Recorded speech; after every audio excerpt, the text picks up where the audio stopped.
Akala ng mga tao, ang mga probensya ay mapayapa, tahimik, ligtas. Pero ang hindi nila naiintindihan ay may mga bagay na tinatago ang katahimikan, mga bagay na naghihintay. Nangyari ito noong 19 na taong gulang pa lamang. At hanggang ngayon, pagkalipas ng maraming taon, hindi ko pa rin kayang maglakad ng mag-isa pagdilim. Ang pangalan ko ay Pooja at lumaki ako sa isang maliit na baryo sa Madhya Pradesh. Pagkalubog ng araw, lahat ay nagsasara na.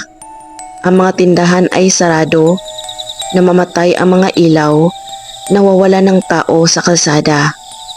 Mayroong isang daan na iniiwasan ng lahat.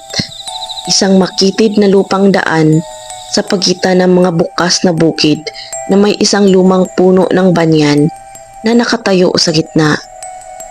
Sinasabi ng mga tao na mabigat ang pakiramdam ng hangin doon, na mayroong mali sa lugar na iyon.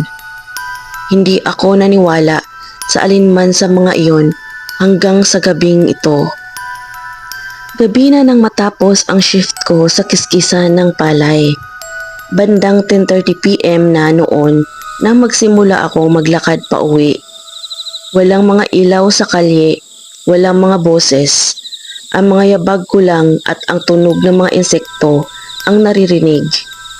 Habang papalapit ako sa puno ng banyan, may nakita akong nakatayo doon. Isang babae. Nakasuot siya ng pulang sari. Nakatayo ng walang kagalaw-galaw at nakatalikod siya sa akin. Nakalugay ang kanyang buhok, natatakpan ang kanyang mukha. Hindi siya gumalaw. May kung ano sa paraan ng kanyang pagkakatayo na tila mali.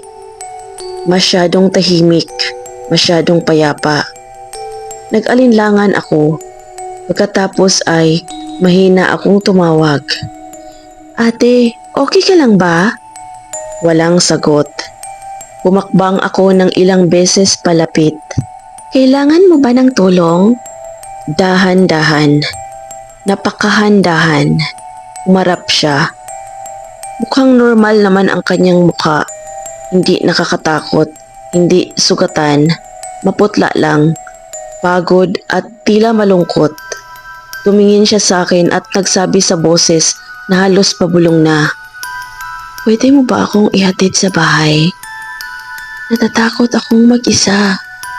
Hindi ko alam kung bakit ako pumayag. Siguro naawa ako sa kanya. Siguro ayaw ko lang maging bastos.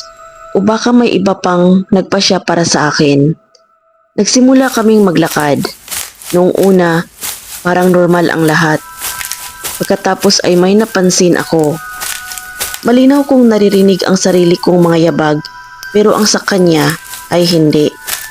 Walang kaluskos ng lupa, walang tunog ng paggalaw, matahimikan lang. Sumikip ang dibdib ko at dahan-dahan tumingin ako sa ibaba. Ang kanyang mga paa ay nakaharap sa likuran, ang mga sakong ay nasa harap, ang mga daliri sa paa ay nasa likod. Nanlamig ang buong katawan ko. Huminto ako sa paglalakad. Siya ay hindi. Humakbang pa siya ng 2 beses pasulong. Pagkatapos ay huminto rin siya. Dahan-dahan nagsimulang lumingon ang kanyang ulo. Hindi ang kanyang katawan. Ang ulo lang niya. Umikot ito ng umikot hanggang sa ang kanyang mukha ay pabaligtad na. Ang kanyang mga mata ay dilat na dilat, walang laman, at pagkatapos ay ngumiti siya. Isang ngiti na masyadong malapad ang pagkakabanat. Bumulong siya. "Bakit ka huminto?" Tumakbo ako.